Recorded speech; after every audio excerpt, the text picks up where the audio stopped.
우리는 지난 시간에 세상의 계산기를 두드리지 말고 여러분의 인생 공식에 예수님이라는 이 분을 대입해봐라, 이런 말씀을 나눴습니다. 자, 오늘은요, 한 어린 아이에 대한 부분을 초점으로 말씀을 좀 나누도록 하겠습니다. 사실 우리가 읽었던 이 오병이어의 기적은요, 보리떡 5개와 물고기 2마리를 가졌던 한 소년의 드림에서 시작된 겁니다. 동일한 내용이 나오는 요한복음 9절을 보면 여기 한 아이가 있어 보리떡 5개와 물고기 2마리를 가지고 있습니다, 이렇게 말합니다. 그런데 재밌는 게 뭐냐, 성경을 보니까 남자가 5,000명이었다, 이런 말씀이 나옵니다.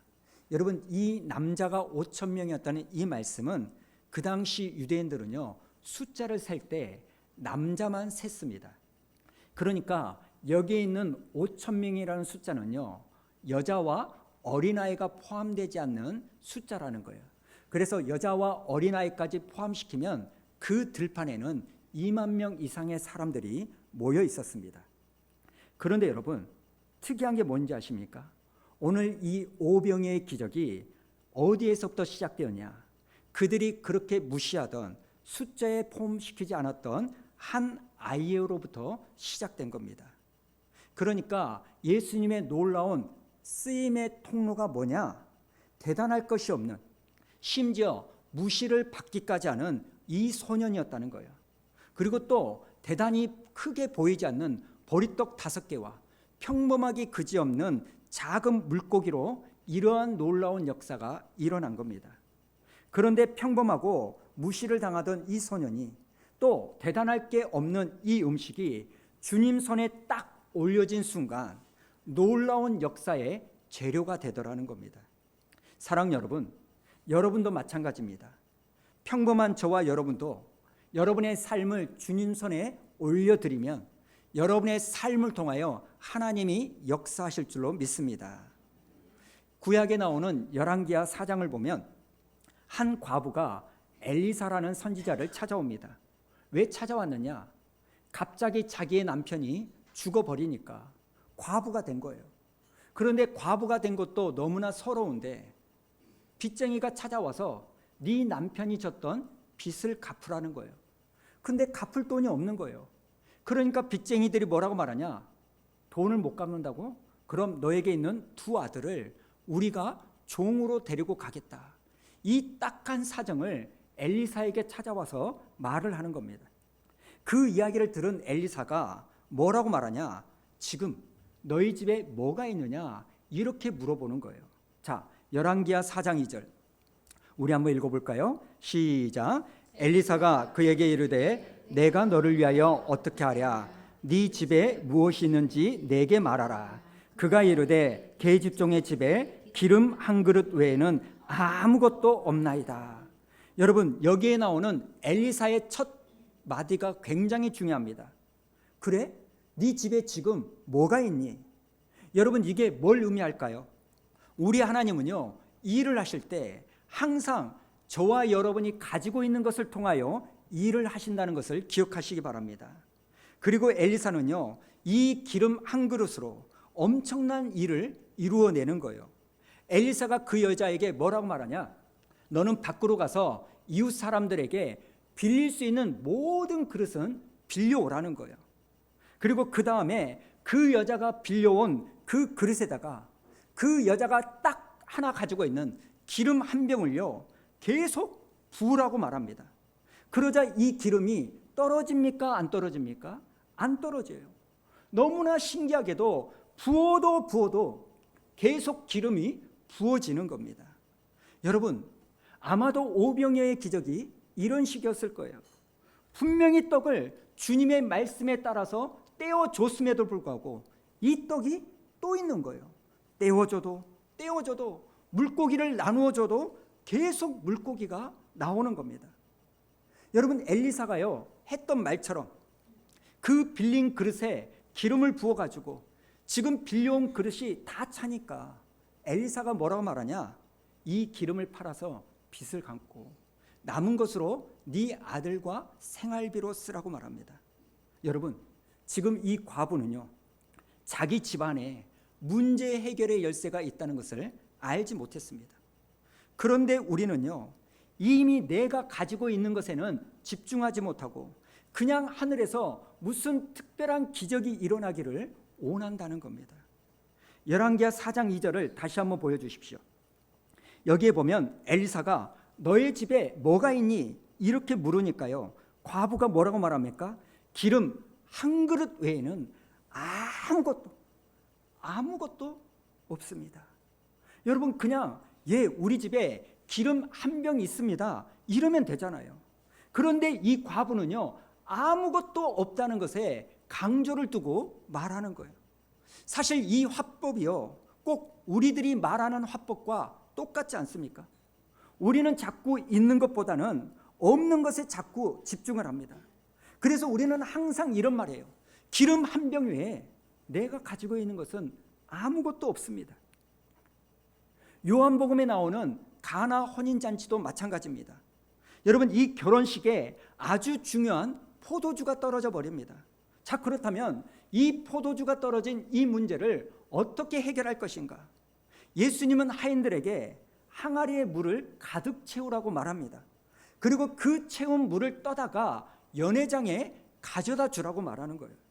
여러분, 지금 예수님은요, 그 결혼식의 위기를 그곳에 있었던 물을 사용하여 해결하신 거예요.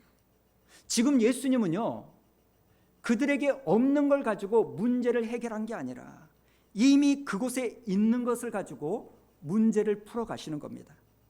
하나만 더 이야기할게요. 이번에는 모세입니다. 하나님께서 모세에게 이런 말씀이에요.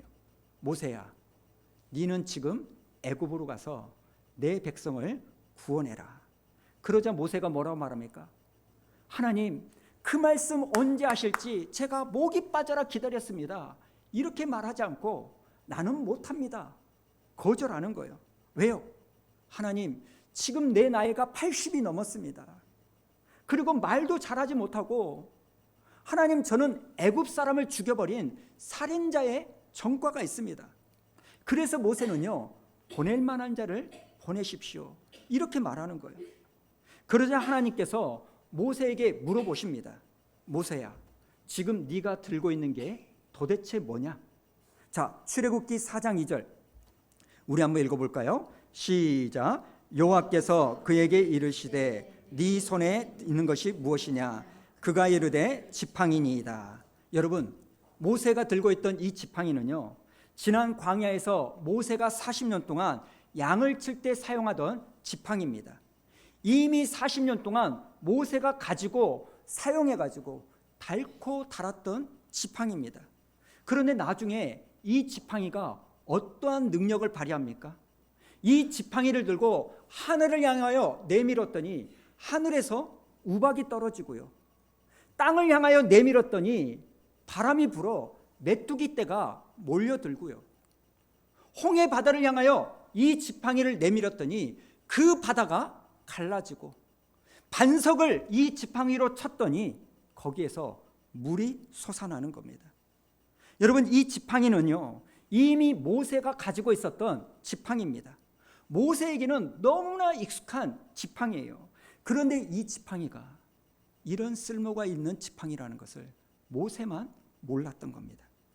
중요한 것은 하나님께서 그렇게 물어보시고 말씀하실 때 나는 그 말씀에 순종할 준비가 되어 있는가, 이거라는 겁니다. 사랑하는 여러분, 지금 예수님께서 제자들에게 뭐라고 말씀하시냐? 너희가 먹을 것을 주라고 말씀하십니다. 이 말의 전제는요, 그것이 그들에게 있다는 말이에요. 또 마가복음 6장 38절에 보니까 동일한 본문에서 주님이 뭐라고 말하냐? 너희에게 떡이 몇 개나 있느냐? 이렇게 말하는 거예요. 그런데 제자들이 뭐라고 말합니까? 예수님, 저는 제 통장에 최소한 200데나리온은 있어야 제 처자식을 먹여 살릴 수 있는데 저에게는 이러한 돈이 없습니다. 주님, 제가 가진 거라고는 겨우 물고기 2마리와 떡 5개 뿐입니다. 도대체 이걸 가지고 누구 코에 붙입니까? 이렇게 제자들이 말하는 거예요. 여러분, 물론 현실은 냉정하게 분석하고 판단을 해야 됩니다. 그러나 여러분, 여기서 멈추면, 여기서 끝내면 절대 안 된다는 거예요. 지금 예수님이 여러분에게 물어보십니다. 너희에게 떡이 몇 개나 있느냐? 모세야, 네 손에 있는 건 무엇이냐? 여자야, 네 집에는 무엇이 있느냐? 여러분, 문제 해결의 열쇠는 이미 여러분의 손에 가지고 있는 줄로 믿습니다. 그래서 주님이 물어보실 때 우리는 아멘하며 그 말씀에 순종하여 나아가는 거예요. 그랬을 때 응답은 주님께서 해주신다는 거예요. 지금 내게 떡 5개밖에 없지만, 물고기 2마리밖에 없지만 주님 말씀에 순종하여 기꺼이 이것을요 이웃과 나누기 시작하는 거예요. 맹물이지만 이것을 떠서 연회당에 가져다 주기 시작하는 겁니다. 기름 1병밖에 없지만 그 빈 그릇에 내가 한번 부어보는 겁니다. 내가 오늘 이 빈 그릇에 기름을 붓고 끝내버리겠다, 그런 마음으로 부었지만 그 다음 그릇에 계속해서 기름이 멈추지 않고 나오는 겁니다. 사랑 여러분, 이게 오늘 하나님께서 여러분에게 주고자 하는 축복의 원리인 줄로 믿습니다. 오늘 여러분의 삶 가운데 어떠한 문제가 있습니까? 어떤 어려움이 있으십니까? 오늘 주님은 그 문제의 해결의 열쇠는 멀리 있지 않고 내 옆에 가까이에 있다고 말씀하십니다. 여러분들이 이미 가지고 있습니다. 이미 여러분들이 가지고 있는 그 지팡이에 바다를 가를 수 있는 능력이 있는 줄로 믿습니다. 그러니 여러분, 우리가 어떻게 해야 될까요? 너희에게 떡이 몇 개나 있느냐? 주님이 물어보실 때, 예수님, 저에게는 떡이 5개 있습니다. 집에 뭐가 있느냐? 예, 주님, 기름 1병 있습니다. 네 손에 든 게 무엇이냐? 예, 주님, 지팡이를 들고 있습니다. 이렇게 고백하며 주님께 올려드리는 여러분 되기를 축복합니다. 물론 현실에 대해서는 냉철하게 판단해야 됩니다. 그러나 신자는 거기에만 머물러 있는 것이 아니라 제자들처럼 한번 찾아보는 겁니다. 여자처럼 집에 가서 기름을 한번 부어보는 겁니다. 모세처럼 지팡이를 들고 바다를 향하여 이 지팡이를 내밀어 보는 겁니다. 그럴 때 우리 예수님은 여러분이 이미 가지고 있는 그 재료를 사용하셔서 오병이의 기적을 여러분의 화가 복으로 바뀌어지는 통로로 사용해 주실 줄로 믿습니다. 여러분, 문제 해결의 열쇠는 결코 멀리 있지 않습니다. 가까이에 있습니다. 어떻게 40년 동안 양을 치는 데만 사용했던 이 지팡이가 모세가 생각하기에 도대체 무슨 능력이 있을까? 그런데 그 지팡이로 반석을 치니까 물이 나오는 겁니다. 도대체 이 떡 5개로 어떤 일을 할 수 있을까? 누구 코에 붙일까? 그랬는데 그 떡을 나누기 시작하니까 5,000명 이상이 먹기 시작하는 거예요.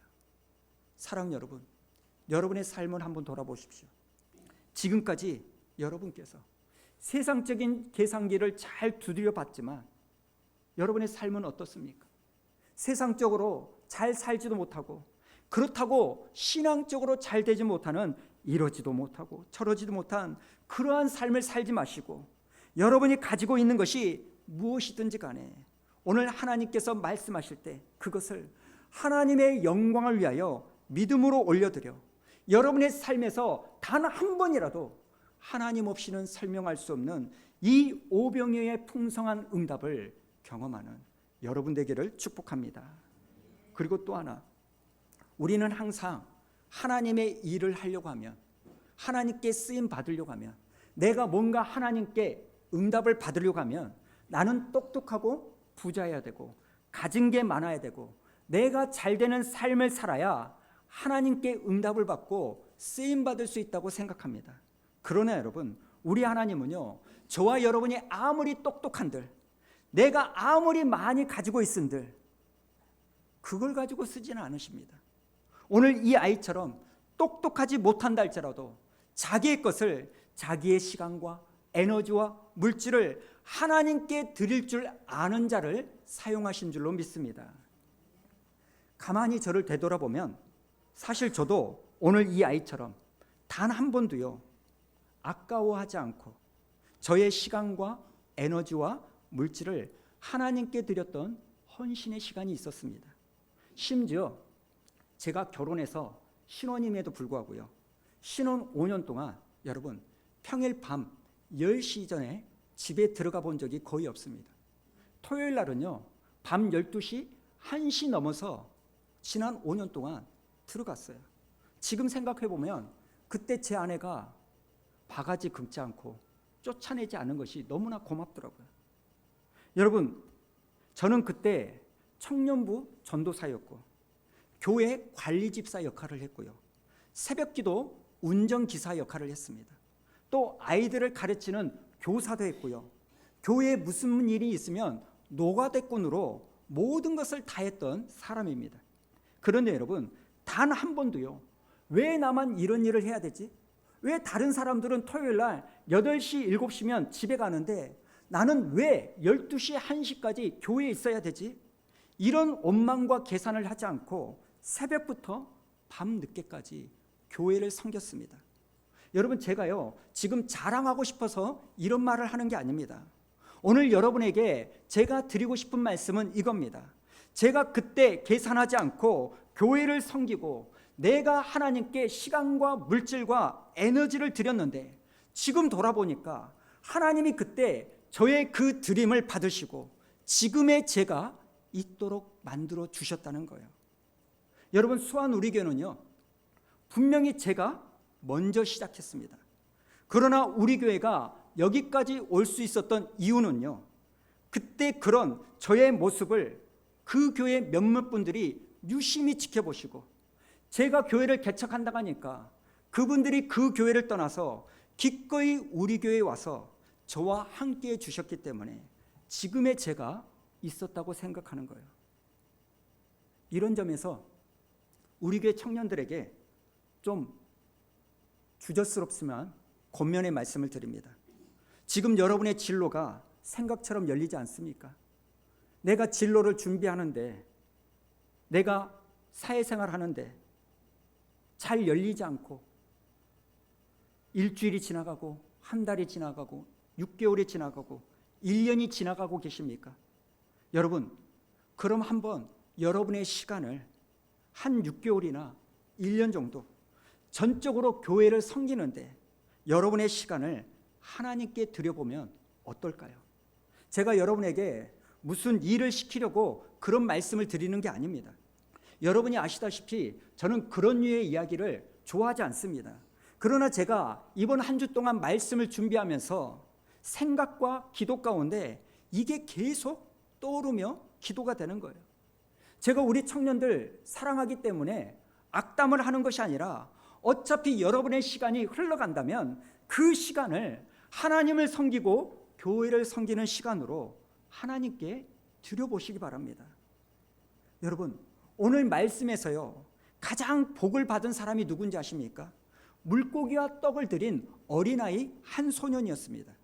그러니 여러분, 하나님 앞에 계산하지 말고 기꺼이 여러분의 시간과 에너지와 물질과 삶을 드리는 여러분 되기를 축복합니다. 그런데 여기서 한 가지 오해하시면 안 됩니다. 우리는 이 말씀을 보면서 어느 순간 무의식적으로 계산이 되는 거예요. 가만히 보니까 이 소년이 하나님께 드림으로 말미암아 도시락 한 개가 무려 몇 명이 먹을 수 있는 도시락으로 바뀐 거예요. 2만 명 이상이 먹는 도시락으로 늘어난 겁니다. 여기서 우리는 또 계산이 되는 거예요. 야, 그럼 나도 이렇게 하나님께 드리면 하나님이 나에게도 2만 배로 갚아주시겠구나. 이런 계산이 들어오는 거예요. 그런데 여러분, 오늘 말씀을 정확히 보시기 바랍니다. 소년이 물고기 2마리와 떡 5개를 주님께 드림으로 말미암아 2만 배의 복이 임한 건 맞습니다. 그런데 이 아이가요, 그렇게 늘어난 2만 배의 복을 자기 혼자 다 가져간 게 아니라는 겁니다. 지금 2만 배의 복이 임한 건 맞는데 그 2만 배의 복이 어디에 임했냐? 아이와 함께 했던 그 공동체에 임했다는 겁니다. 여러분, 이걸 잘 들으셔야 됩니다. 이 아이가 물고기와 떡을 하나님께 드림으로 말미암아 2만 배의 복을 하나님이 갚아주신 건 맞는데 그 2만 배를 이 아이에게 몰빵해서 주신 게 아닙니다. 무슨 말일까요? 나의 섬김이, 나의 헌신이, 나의 드림이 분명히 복이 되는 건 맞는데 하나님은 분명히 2만 배로 갚아주시는데 그게 꼭 나 한 사람에게가 아니라 내가 속한 공동체에 임할 수도 있다는 사실입니다. 여러분, 이게 굉장히 중요합니다. 사실 내가 하나님께 헌금하고 봉사해서 하나님이 나에게 2만 배로 돌려주는 거, 이건 기독교가 아니라요, 다른 종교에도 있습니다. 그런데 우리 기독교의 특징이 뭔지 아십니까? 기독교는요, 축복의 통로라는 사실이에요. 여러분, 이 찬양 잘 아실 겁니다. 당신은 하나님의 언약 안에 있는 축복의 통로, 당신을 통하여서 열방이 주께 돌아오게 되리라. 여러분, 쉽게 설명할게요. 오늘 이 예배를 위해서요, 저는 어제 밤 늦게까지 설교 준비를 했습니다. 제 시간과 에너지를 드린 겁니다. 그런데 그 유익을 저만 받는 게 아니라 오늘 예배 드리고 있는 여러분들도 똑같이 누리고 있는 거, 이걸 아셔야 돼요. 한 사람의 헌신으로 여러 사람들이 복을 받는 겁니다. 우리 찬양팀 다른 사람들보다 일찍 나옵니다. 시간과 에너지를 하나님께 드리는 거예요. 그렇게 하나님께 드리는 그 찬양으로 여러분이 함께 은혜를 받는 겁니다.